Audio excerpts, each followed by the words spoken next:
que será que alguns lugares se desenvolvem e outros parecem ficar parados no tempo? Essa é uma pergunta que vale para o mundo todo, mas olha, no Brasil, essa história ganha uma proporção gigantesca.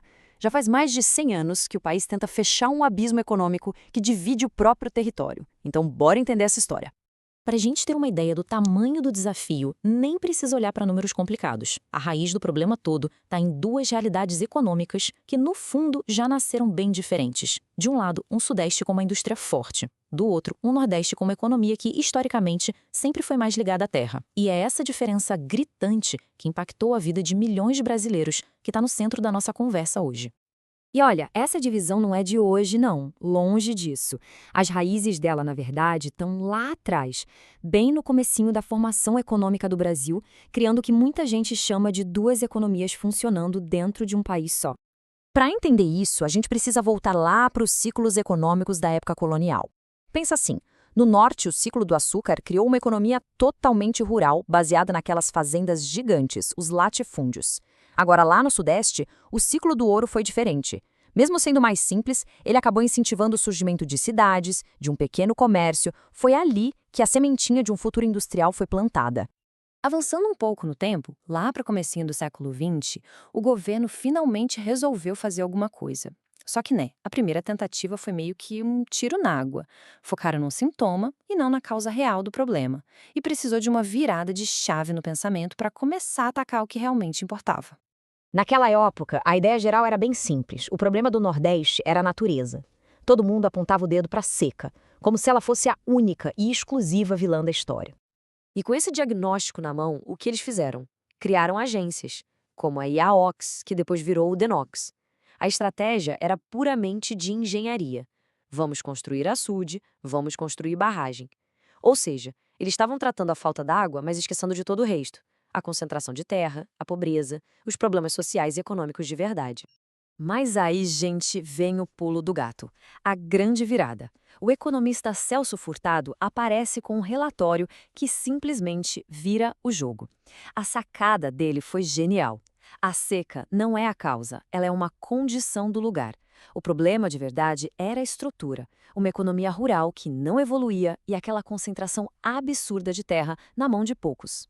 Com essa nova ideia na mesa, com esse novo diagnóstico, nasce a Sudene, lá em 1959. E a missão dela era outra, completamente diferente. Chega de só construir açude. O objetivo agora era muito mais ambicioso: mudar a economia do Nordeste pela raiz, trazendo indústria para a região.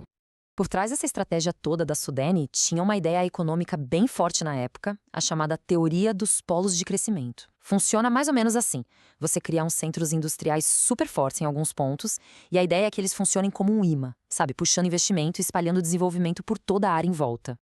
Tá, mas e na prática, como é que isso funcionava? A Sudene usava duas ferramentas principais: impostos mais baixos e empréstimos bem mais baratos. Era uma forma de convencer as indústrias, que estavam lá no Sudeste, a fazer as malas e se mudar para o Nordeste. Traduzindo, o governo estava basicamente pagando para que as fábricas fossem para lá.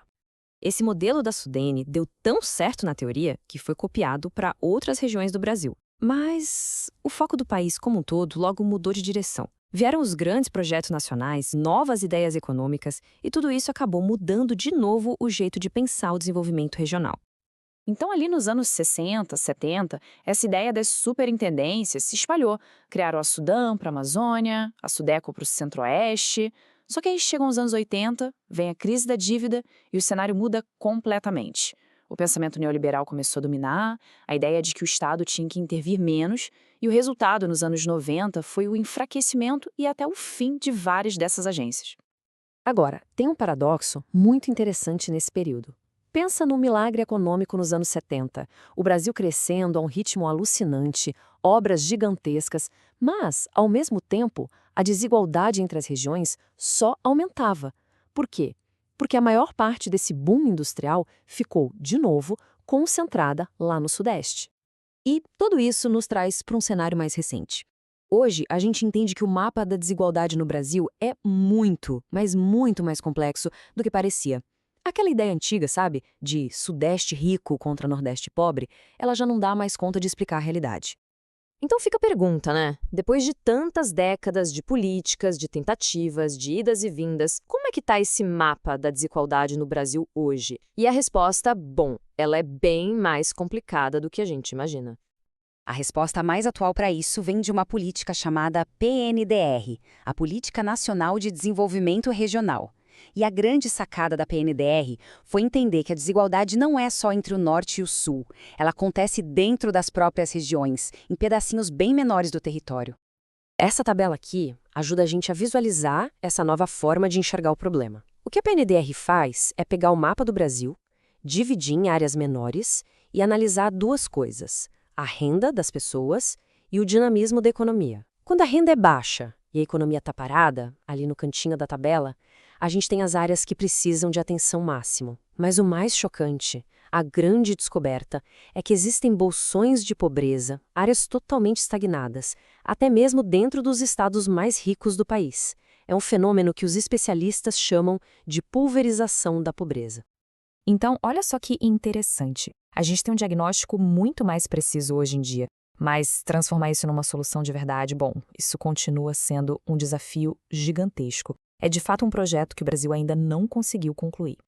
Se a gente pegar a versão mais nova da PNDR, a de 2024, a gente vê que ela ainda esbarra em alguns problemas bem sérios. Primeiro, ela nasceu de um decreto, não de uma lei, o que a torna mais frágil. Segundo, não tem um fundo de dinheiro específico para ela. E ainda por cima, depende daquelas estruturas antigas como a Sudene e a Sudam, e tem uma dificuldade enorme de fazer com que todas as ações do governo conversem entre si. No fim das contas, essa luta de mais de um século para tentar unir o Brasil economicamente, ela continua.